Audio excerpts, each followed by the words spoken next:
Hey guys, today I want to tell you all about my favorite probiotic food. It's kefir, milk kefir specifically.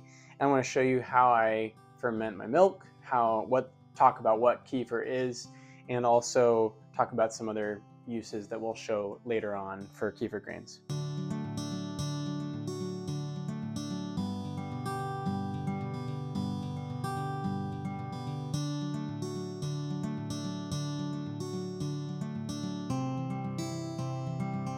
Now, I learned everything about kefir from this incredible book called The Art of Natural Cheesemaking by David Asher.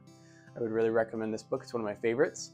In this book, David Asher talks about kefir quite a bit. He uses kefir to culture every cheese that he makes. And we're talking things for like cheddar, just like the basic cheddars, to wash-rinded cheeses like Limburg and Brie, Camembert, Gouda, all of it. Cultures in kefir are incredibly impressive.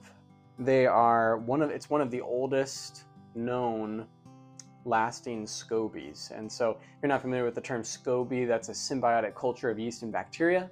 Similar to a kombucha SCOBY, all kombucha comes from one source that originated somewhere, sometime, probably thousands of years ago. Same thing with kefir. Kefir developed, again, considered one of the oldest scobies in existence. And the way that it works is that this SCOBY, it's just these tiny little grains. They're called kefir grains, but they kind of just look like clumps of maybe like cauliflower head or something. The grains, the SCOBY, is put into milk and then left to sit atop where air can pass through. I've just got a paper towel with a rubber band around it, and I'm fermenting quite a bit at a time. I'm fermenting a little over a quart of milk in this half-gallon glass jar or glass container. And you can kind of see that this kefir is a few days past when it's technically ready, but Cassidy and I like this a little bit more sour. So we're totally fine with that, but you can actually already see the curds in the whey starting to separate. Again, this is pretty past when it needs to be harvested, but the kefir grains still have food to feed on. They're not going to go bad. I've let this go for up to a week before, so this is a very fast ferment, is basically the point. Unlike kombucha, which takes a week usually at the minimum to ferment your batch, kefir is a smaller time fermenting the beverage, which is milk in this case.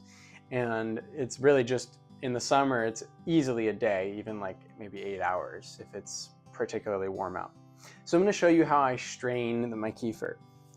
Strain out the kefir grains. I'm going to take my blender.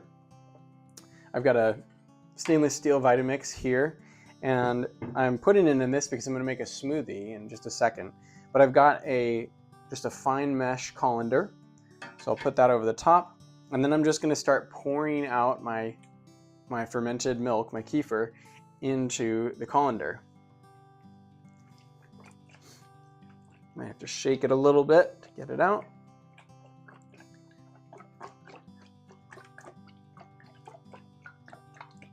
Now, this might look kind of gross. It kind of looks like cottage cheese, actually. So if you're used to cottage cheese, maybe it won't be too gross. I'm just kind of tossing these around with a spoon, and the kefir grains are all spread throughout this. So here's some. They're covered in milk, but this is part of the SCOBY. So something about SCOBYs is that they're constantly growing. This is like a rubbery kind of gummy almost, and you can eat these.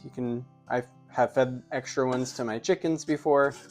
Put them in the worm bin, cleaned off, of course. You can bokashi compost them. You can just throw them straight in the compost. And I'm just using this spoon to strain the kefir into the blender, making a little bit of a mess. Now you don't need this many kefir grains to ferment the milk. I just prefer it pretty strong. Cassidy and I like drinking it really sour. And And I mean, the closest thing that I could compare it to would be like just a yogurt. It's like a drinkable yogurt, but it's very, very tart, quite sour.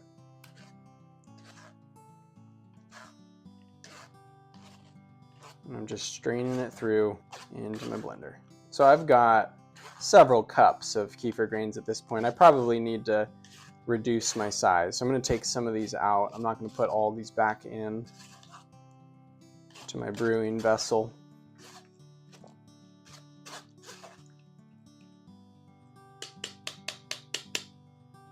Okay, so now that most of the kefir has kind of come out of those, looks like I got about 36 ounces, which is great. And I'm just going to put these back in the jar. I'm going to put about half of these in the jar.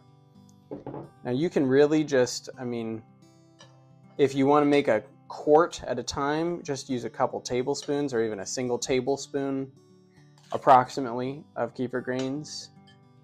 Again, I prefer mine really, really tart. So these are going to ferment fast and intensely.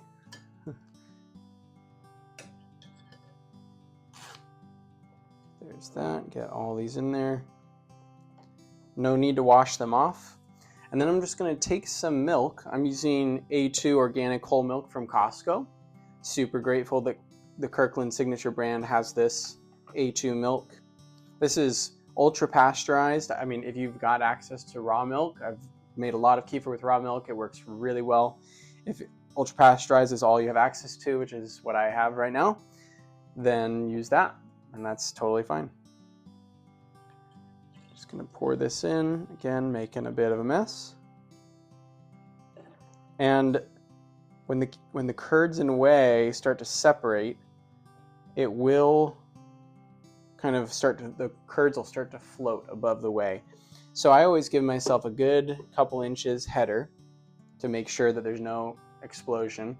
If you put a cap on this, just like whatever cap you have, it runs the risk of popping off. This has happened many times. We've really startled previous roommates by doing that. So we just use an open air. I'm actually going to clean this off a little bit.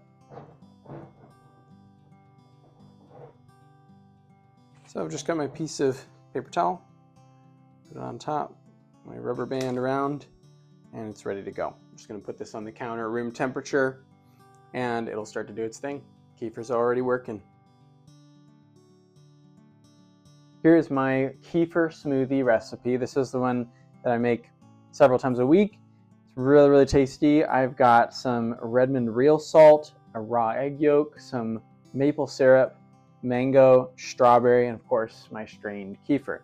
So, got this strained into my stainless steel blender. I'm just going to add a nice healthy pinch of salt. Now this, in my opinion, just makes all the flavors pop. I like it a little bit salty. It's actually just tastes sweeter and kind of more interesting to me. For the maple syrup, I'm just going to add in probably like a teaspoon. I just eyeball this. That might be a tablespoon or a half tablespoon. I'm going to go in with the egg yolk. Broke, so I'm just going to scoop it out. And the egg yolk, I think, just makes it even creamier. And it kind of, I don't know, it just tastes rich. Really delicious. Mango. This is for 2 people, so that's probably maybe a cup and a half or so of mango. Frozen. Got my frozen organic strawberries. Just add in a similar amount, maybe a little bit less. And we'll blend this up. So before I pour it into my mason jars, I'm actually going to go ahead and fill up these popsicle molds. We've got 2 little kids who love kefir popsicles. I mean, let's be honest, I really like kefir popsicles as well. It's summer. These are super easy to make. pop it in there, and I'll put that in the freezer. And then for my and Cassidy's Kefir smoothie. All right, let's give that a taste. Oh my gosh, it's so good. It's just really delicious. It's like tangy, creamy, like a little bit funky, but like, I don't know, weird way. I don't know. It just tastes like super strong yogurt. The mango and strawberry and salt just are a kick of flavor. It's really tasty. Great texture. All right, guys, that is my just dynamite Kefir smoothie recipe. Formerly a secret, not anymore. You guys are in on the secret. This is absolutely incredible. You should definitely make Kefir. You should make this smoothie. It is really delicious, and even more importantly, it is super good for you. It's the best probiotic you can get. Can't recommend it enough. Guys, thank you for watching this video. I hope you enjoyed it. I hope you learned something about Kefir. Hope you're gonna give it a try. Go ahead and buy your Kefir grains online or get them from a friend. It's really well worth it. If you liked this video, go ahead and give it a like and subscribe to our channel. Drop a comment below. If you have any questions about Kefir or anything else, or you want us to show you how we do, I don't know, any other ferments or anything like that, we would love to answer those questions.